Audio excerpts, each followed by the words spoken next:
Assalamualaikum warahmatullahi wabarakatuh. Selamat malam dan salam sejahtera. Kami dari Kumpulan 1 ingin memutakan konsep etika dan peradaban. Kami daripada kelas 2 tadi 2A. Yang besar Ustaz Fahad pensyarah penghayatan etika dan peradaban, dan rakan-rakan yang dikasihi sekalian. Nama saya Muhammad Hakimi Yusof. Nombor matrik saya 10 DE 23F 1010. Nama saya pula ialah Faris Hisham bin Razali. Nombor kad matrik saya ialah 10 DE 23F 1004. Saya pula Muhammad Ifat bin Muhammad Nizamuddin. Nombor matrik saya 10 DE 23F 1006. Nama saya pula Muhammad Aiman bin Gamal Azwan. Nombor matrik 10 DE 23F 1024. Nama saya Muhammad Anik bin Muhammad Syaharuddin. Nombor matrik saya 10 DE 23F 1046. Perkara pertama yang ingin saya ceritakan ialah tentang definisi etika dan peradaban. Menurut Kamus Dewan, etika membawa maksud prinsip moral atau nilai-nilai akhlak, adat, sopan santun yang menjadi pegangan seseorang individu atau sesuatu kumpulan manusia. Peradaban membawa maksud sistem dan tahap perkembangan sosial sesuatu bangsa. Etika peradaban merupakan konsep yang saling bergantung antara satu sama lain. Etika dan peradaban ini adalah sangat bagus untuk kita contohi agar negara kita mendapat keharmonian yang sempurna. Contoh etika dan peradaban ialah: yang pertama, menghormati sesuatu bangsa atau agama yang lain. Yang kedua, bersopan santun apabila bertutur dengan seseorang, tidak kira tua atau muda, menggunakan bahasa yang baik. Yang ketiga, mematuhi undang-undang yang telah ditetapkan oleh negara.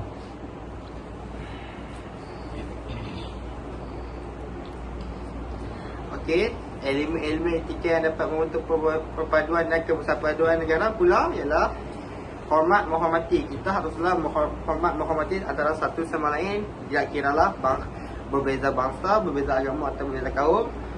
Hal ini untuk kita hidup dalam keadaan harmoni, dan kita tidak mahu peristiwa 16 Mei tersebut berlaku lagi. Terusnya kita haruslah bertolak ansur antara satu sama lain supaya tidak berlakunya pergaduhan-pergaduhan kecil yang tidak patut berlaku di antara kita. Seterusnya, kita haruslah memupuk sifat kemesraan dan sepakat dalam apa jua bidang agar dapat membentuk sebuah negara yang maju dan kukuh. Kesan pengabaian etika pada masa kini pula ialah keharmonian dalam negara menjadi kucar kacir. Hal ini disebabkan kerana tiada kerjasama sesama bangsa yang akan menyebabkan pergaduhan seperti peristiwa 13 Mei yang dikatakan Adam tadi. Perkara yang kedua ialah membawa kepada ketidakstabilan terhadap ekonomi negara. Ini kerana negara luar hilang kepercayaan untuk bekerjasama dengan negara kita. Ini akan menyebabkan wang ringgit kita jatuh. Yang ketiga pula ialah keselamatan dalam negara terancam. Ini kerana undang-undang tidak dipatuhi dengan baik. Saya akan mengupas kepada Ifat.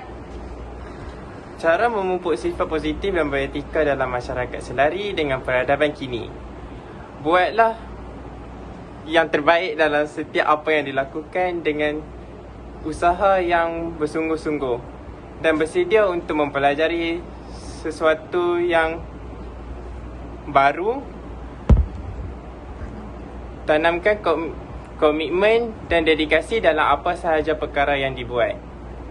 Selain itu, menghargai setiap apa yang di sekeliling seperti di tempat kerja, rakan-rakan dan masyarakat untuk dapat memupuk sikap positif. Pada kesimpulan pula, kami akan memberi seorang satu pendapat yang berbeza.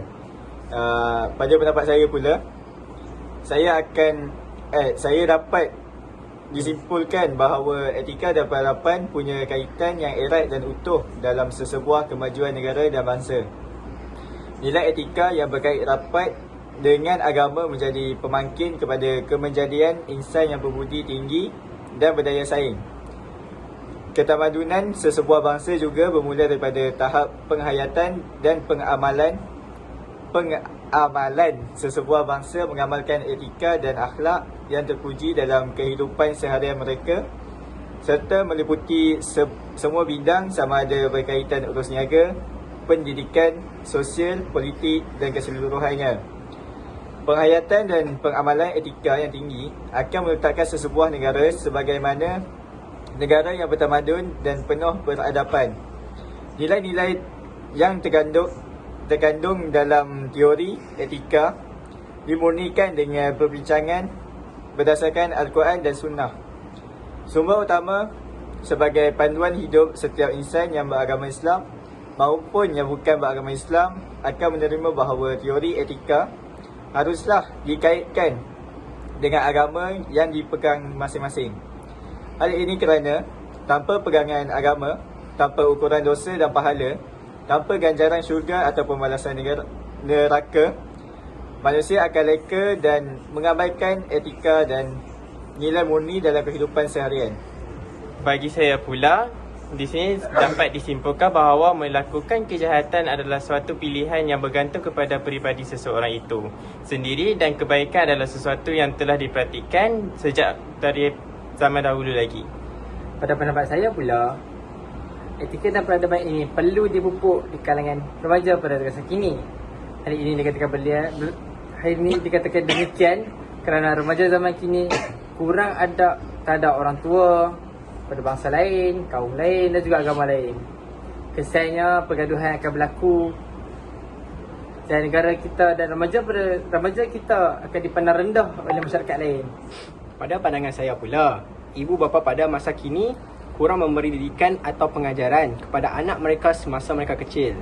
Hal ini menyebabkan anak-anak zaman sekarang menjadi semakin kurang ajar semasa bercakap dengan orang yang lebih tua. Mereka juga tidak mahu mendengar kata lagi semasa sudah dewasa kini. Oleh itu, pengajaran yang boleh kita ambil ialah kita perlulah mendidik anak kita semasa kecil lagi agar mereka dapat menjadi manusia yang lebih berguna pada suatu masa nanti. Bak kata patah, biarlah melentur buluh, biarlah dari rebungnya. Itu saja daripada saya.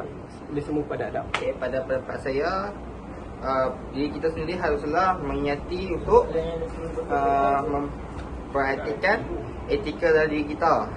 Hal ini kerana sikap-sikap tersebut hanya kita saja yang mampu untuk mempraktikkan dan mengubahnya. Itu saja daripada saya. Sekian, terima kasih. Itu saja daripada kami. Terima kasih.